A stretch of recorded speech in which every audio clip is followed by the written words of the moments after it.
Block red পরিচালনার ক্ষেত্রে যেন কোনো ধরনের সাধারণ মানুষ, আমি শুধুমাত্র সাধারণ শিক্ষার্থী বলছি না, একেবারে সাধারণ শিক্ষার্থী সহ কোনো সাধারণ মানুষ, নিরপরাধ মানুষ যারা এই ধরনের নাশকতার সঙ্গে কোনো ধরনের সম্পৃক্ততা নেই, তাদেরকে বিন্দু পরিমাণ যেন কোনো ধরনের হয়রানি করার কোনো সুযোগ নেই। পুলিশ কমিশনার স্যারের স্পষ্ট নির্দেশনা রয়েছে এবং ব্লক রেডে আমরা এই কারণে সিনিয়র অফিসার ডেপ্লয় করেছি। সিনিয়র অফিসারের নেতৃত্বে ব্লক রেড পরিচালিত হয় সো দ্যাট এইখানে যেন কোনো ধরনের ব্যত্যয় না ঘটে, আইনের কোনো ধরনের ব্যত্যয় না ঘটে, নিরপরাধ কোনো মানুষ যেন পুলিশের দ্বারা বিন্দুমাত্র কোনো হেনস্থার শিকার না হয়। তবে অপরাধী যে, তাকে ছাড় দেওয়ার কোনো সুযোগ নেই। পুলিশ কমিশনার স্যার যেদিন থেকেই এই ব্লক রেডের নির্দেশ দিয়েছেন, সেদিন থেকেই পুলিশ কমিশনার স্যার কিন্তু এই দুটি শব্দের ব্যাপারে অত্যন্ত সতর্ক রয়েছেন।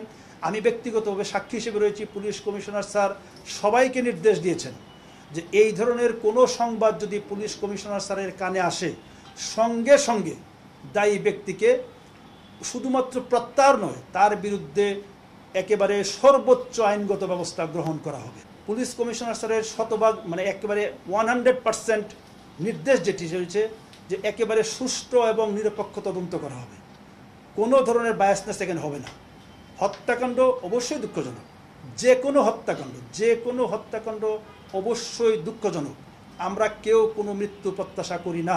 ঢাকা মেট্রোপলিটন পুলিশ কোনো মৃত্যু প্রত্যাশা করে না এবং যেই মামলাগুলি আমাদের 50টি থানায় যেখানে রুজু করা হয়েছে, প্রত্যেকটি মামলার শতভাগ সুষ্ঠু এবং নিরপেক্ষ তদন্ত হবে। পুলিশ কমিশনার স্যার ব্যক্তিগতভাবে সেই মামলাগুলি কিন্তু তদারকি করবেন।